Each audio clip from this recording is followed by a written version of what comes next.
it is indeed my privilege and honor to welcome Zakir ji to Showbiz India. Thank you so much and congratulations for such a great performance. Thank you, Reshma ji. It's a great honor to be here. So tell me something. I have read that a rag cannot be born. It is already there or not. Do you disagree or agree with that? I agree that raga is an entity that has existed. It's a spirit that has been around, and we are all spirits, and our spirits, whatever's inside us, has always existed. And at the same time, melodically speaking, there's nothing in terms of melody or rhythm that has never been played or done before. It's just that whenever we get on stage and we take what has already gone before and color it in the way that we see it fit, we give it a new twist, and that's pretty much it. So there's nothing that I can say, any saint can say, any yogi can say, or any other musician can say or do, musically or non-music, that has never been done before. Wonderful. And today was the first time I had the privilege of actually watching you live. And boy, it was an experience that I will remember for the rest of my life. What an experience it was. And you know, what I noticed is, and I'm a layman, so excuse my ignorance, but the way you were playing and the other artists that you had, it was almost like the musical instruments were speaking to each other. That's the whole thing, because you should know that this concert was not rehearsed. We did not pre-plan whatever we were going to do on stage, and that's in the deepest tradition of Indian music, where we never plan anything when we play Indian music. So it was like that. The whole approach was, let's get on stage, let's look at each other and see what happens. And with these great musicians, I mean, you had Eric Harland, Steve Smith, Ayrton Moreira, Abos Kazimov, Giovanni Hidalgo. These are 5 of the greatest living practitioners of the art of drumming.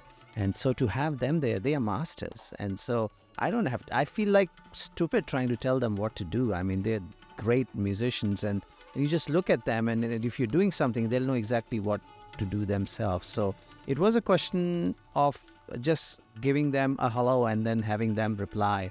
And so yes, in that sense, it was a conversation. I would ask something, Eric would reply, and Eric would ask something, Steve would reply.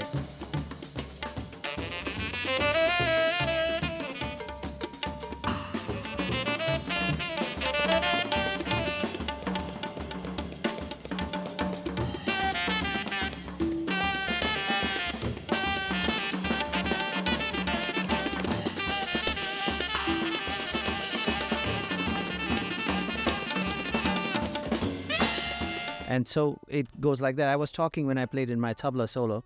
I said that it's a language that we speak to each other, and that's exactly what it is. And that language is not only what we are doing on the drums, but what our eyes are conveying, our body language. And when all that comes together and everyone else is on the same wavelength, I mean, magic happens. And that's where we were, I think, today. That's a great way of describing it. Actually, magic happens, and it did happen today. When you're performing live, what is the criteria? How do you decide that this is the group you're going to play with on that particular performance? Actually, I did not decide on this group today. Yes, Steve Smith and George Brooks sort of gate crashed. No, they are friends, and they are musicians that I've worked with a lot. So, they are allowed to, knock on the door at 2 a.m. in the morning and say, hey, hi, give me some food. It's okay. So originally it was Eric Harlan, Kala, Ayrton Moreira, Abos Kasimov, Giovanni, and myself. That was the group. And then Steve said, hey, are you coming to New York? And I said, yeah, I'm coming to do this. He said, oh, I'm going to be in New York that day. Can I come and jam with you guys? And I said, oh, okay. And similarly, George Brooks called Steve Smith and said, okay, so I'll meet you in Lexington. And Steve tells George, oh, guess what? The night before I'm meeting you in Lexington, Kentucky, I'm going to jam with Zakir. And George said, what? He didn't tell me. So I'll route my flight from San Francisco to New York, and I'll also join the jam, and then we'll go to Kentucky together. So that's how it came about. So George and Steve were at a last-minute addition to this whole jing bang. But I'm glad they came because it, lent a different color to it. And having played with them before, there was a sense of familiarity, which made me feel comfortable enough to say, oh, I'm sure it'll all work out.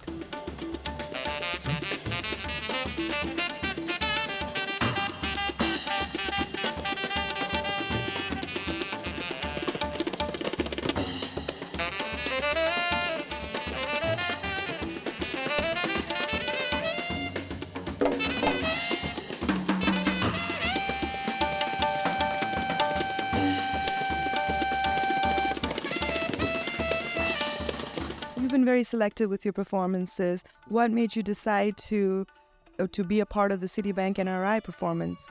Well, normally I don't play private performances. I just don't do that because I really believe that the money that is being spent in doing a private thing, if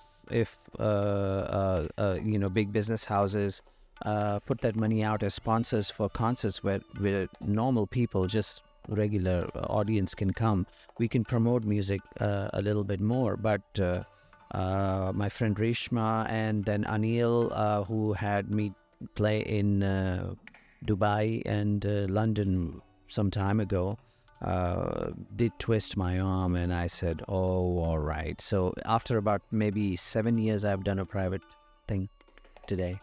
And I'm happy. It turned out great. In terms of music, obviously, for me, I can speak for myself. To me, music is the essence of life.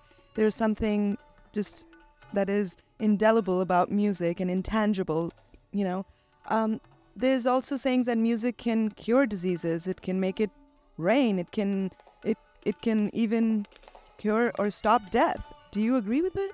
I agree that music, for that moment that you are in the thick of it, makes you forget your cares, your worries. The world that is negative all around you disappears. And for that moment, you are elated. You are in nirvana heaven.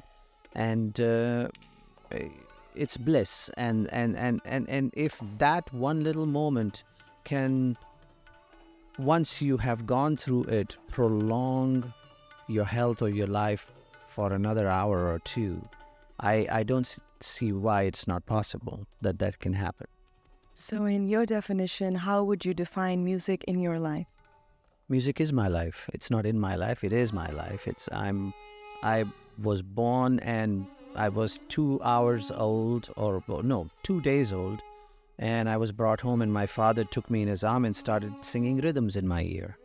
So from that time onwards, I am tied to it, and that umbilical cord has not been severed. It will stay, and I'm happy that I have this brother, this friend, this father, this sister, this mother who's in me, around me, everywhere that I look and I touch and I feel, and it just keeps me totally at peace with myself. It's my life.